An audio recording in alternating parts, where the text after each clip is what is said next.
So that is our recap of the group stage, which brings us to Rumble and our Rumble predictions. The Rumble thing is really weird because obviously there's Freak's tweet, right? Yep. I have a lot of problems with Freak's tweet. Wait. Let me read that for those that haven't seen it. There's so many issues. I actually don't even think I can go into it right now, but this isn't just like an issue with just Freak's tweet. It's an issue with how people use stats and data in general, because almost everyone that I see tweet about stats uses it grossly irresponsibly. It is the worst thing, especially because stats don't always explicitly tell the truth. And what I mean by that is that stats can change upon newly discovered information.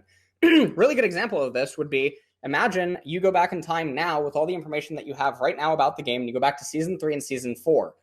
The best champions back in Season 3 and Season 4 might not actually be the best champions, right? Because you're able to apply newly discovered information to the way that the game is being played, and using that, you might be able to potentially showcase that a champion or a perceived way of playing the game actually isn't the best, right? Another thing about stats, the way that people use them, right? They'll always cite win rates, right? Like a positive win rate is very, very good. Even though we historically know. Oh my god, I'm gonna have a stroke. Well, oh my god. What? I just saw the Freak's tweet. It's just like, it's so fucking stupid, man. Oh. All right. For our non-visual listeners, followers, this is what it says. Stats credit to the Freak tweets out.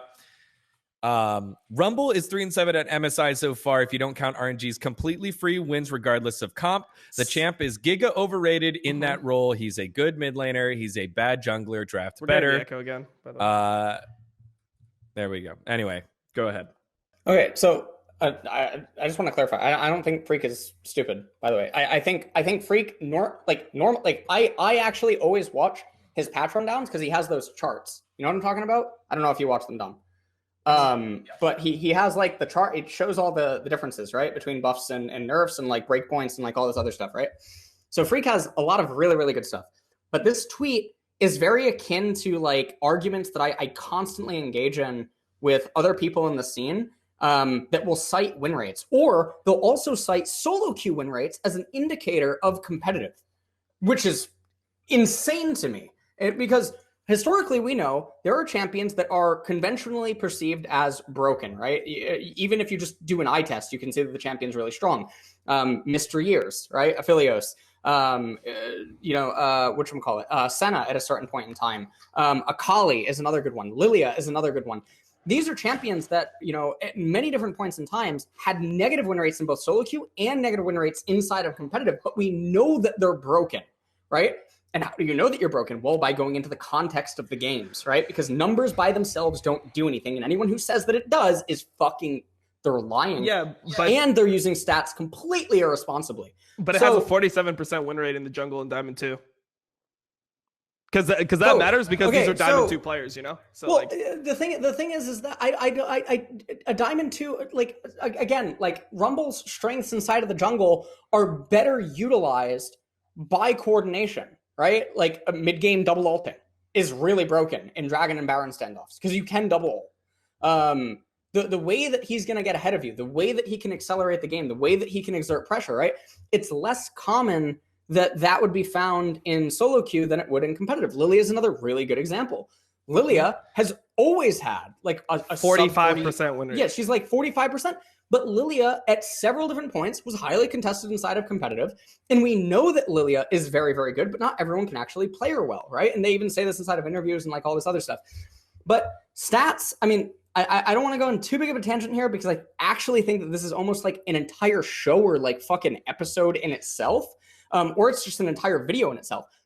Every single fucking person that cites stats in League of Legends in the esports community is completely using data and stats irresponsibly. Every single one. And it's so fucking insane every time I see the tweets.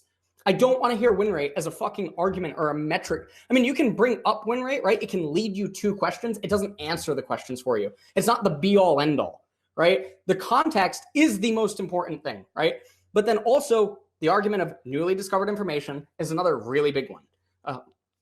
Or what is actually happening in the context of the games. So for instance, Well, no, I can't go on this rant right now. But no, go on it, man. If not, I'm gonna fucking pick it up where you left off because this is just no. I mean, well, the thing is, like, you try to like. This is the thing that I hate about tweets like this.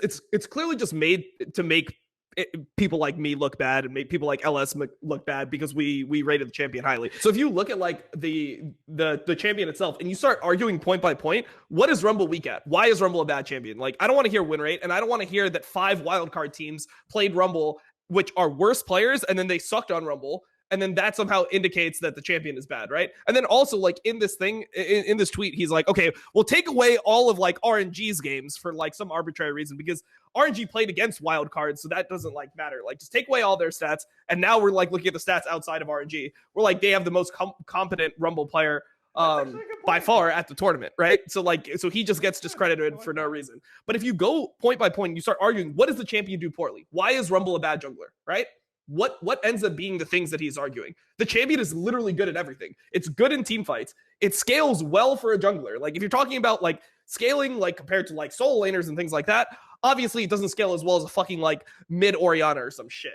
But it scales better than fucking Udyr, for example, and, like, the other things that are being played in the jungle. It scales better than, like, pretty much every single jungler outside of maybe Morgana that's being played. Good skirmishing early. It's manaless.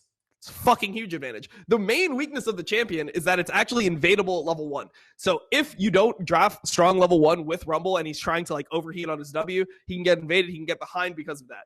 But, like, 45-second level 11 ultimate cooldown on a fucking ability that literally one-shots the whole enemy team, like, that, come on, it can't be fucking balanced. And the thing is, Rumble's gonna get nerfed. Like, people are eventually gonna catch on to how fucking broke Rumble is. If it takes longer than just MSI, so be it, man. The best teams in the world aren't at MSI, right? Like, if you look at MSI, this is the whole point I made going into the tournament. If you go into MSI, how many of the best 10 teams in the world are at MSI? 2, maybe 3. That's all you can say, right? Like, there's no way that you can argue that higher than 2 or 3 teams are best 10, are top 10 in the world right now at this tournament. And then you're using these junglers, like, you're watching Ferret, like, first time Rumble, and a bunch of players that also didn't understand that Rumble was going to be good coming into the tournament and now realize it's broken and are trying to pick it up on stage. And you're using those players to determine whether the champion is good or not. I mean, go for it. No, I mean, there's a lot of other stuff that is pissing me off about this. The sample size. Yeah. Who would use a 10-game sample size? What the fuck? That is not a sample size. That is absolutely not. But then the other thing, this was the thing that pissed me off about Renekton, right? This is the thing that really fucking triggered me about Renekton when people would always bring up Renekton globally, right? No one did weighted statistics against Renekton. And by weighted, I mean comparing, like, Renekton's win rate on top teams versus bottom teams versus top teams, right? And then, like, a lot of other context. But the problem is that there is a lot to fucking untangle. It gets really convoluted. But then the other thing is standard deviations. No one talks about standard deviations. This is fucking insane. I actually don't know, and this isn't flaming anyone. I don't know how many people are, and it's not to say that you actually need a degree to do this, but, like, I don't know how many stats majors are actually in LoL esports. Most people that do stats on a team do not have, like, a degree or a career field in stats, right? It's just something they elected to pick up and start doing, right? Most people that do that. Because I've looked at, like, a lot of people's histories that have, like, this title on teams, right? Like data analyst or, like, stats analyst on, like, certain teams.